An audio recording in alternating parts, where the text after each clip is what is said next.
When it comes to calisthenics and weightlifting, there are many ways to do a particular exercise, and one that is gaining popularity is the half or partial rep. What is a partial rep? It's an exercise where you don't go through the full range of motion. You can perform a certain movement only at the end of the motion, in the middle, or somewhere in between. If you're a gym rat, you probably follow Sam Sulek somewhere on social media. If you paid close attention to his training technique, he often does the so-called half reps. Or if you're a more old school dude, you definitely know about Ronnie Collum. In his glory years, he often did half reps as well. Wait. Aren't those types of reps considered as bad form? At first, it might seem counterintuitive since you're not doing the full movement as it's supposed to be done.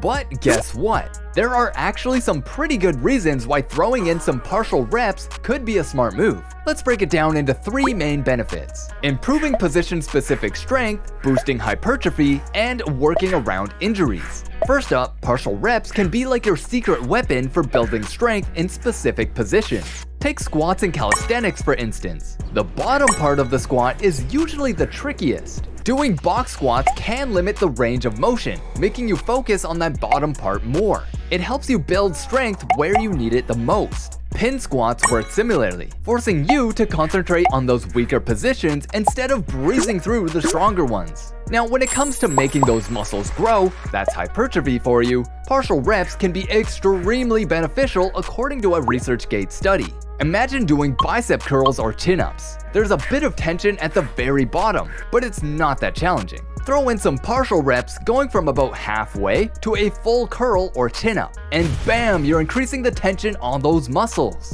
It's like giving them an extra push for more growth. And guess what? Partial reps can also come to the rescue when you're dealing with an injury. If a certain position is causing you pain or discomfort, you can tweak your exercise to avoid that trouble spot. It lets you keep training without making the injury worse. Now, how do you actually sprinkle partial reps into your routine? There's no one-size-fits-all answer, but here are a few things to consider. If you're all about building strength, identify the weak spots in your major lifts. Squats, bench presses, deadlifts, and throw in some partial reps to target those areas. Box squats, pin squats, and pause squats can be your go-to moves. On the other hand, if you're chasing that muscle pump and struggling with growth, think about incorporating partial reps. Keeping your muscles under constant tension during a workout is like giving them a non-stop challenge.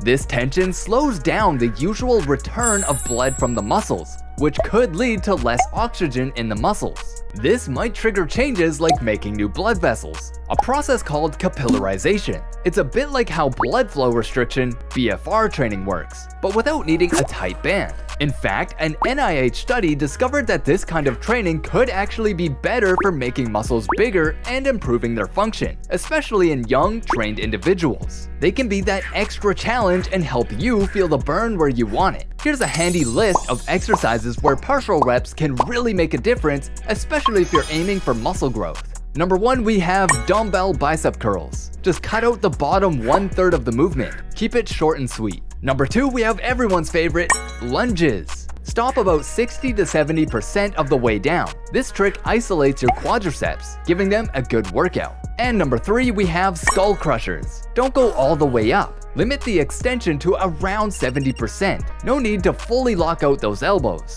And number 4, we have the hanging leg raises. Skip the bottom 1/3 of the movement and keep those abs engaged throughout the entire set. And last but not least, we have lying hamstring curls. Forget about the last 1/3 of the extension. Keep those hamstrings firing. But here's the key. Partial reps are like extra tools in your toolbox, not the whole toolbox itself. They're there to add variety, not take over the entire workout. Now, as for the partial reps versus full reps debate, both have their place in a smart training program. Going all in on full reps might leave some muscle growth and specific strength untapped. On the flip side, doing only partial reps can mess with your end-of-range strength, stability, and flexibility, potentially leading to injury according to research from the NIH. Think of it more as a partnership, not partial reps versus full reps, but partial reps and full reps working together. Find the right balance based on your goals and needs. To sum it up, partial reps don't cover the whole range of motion,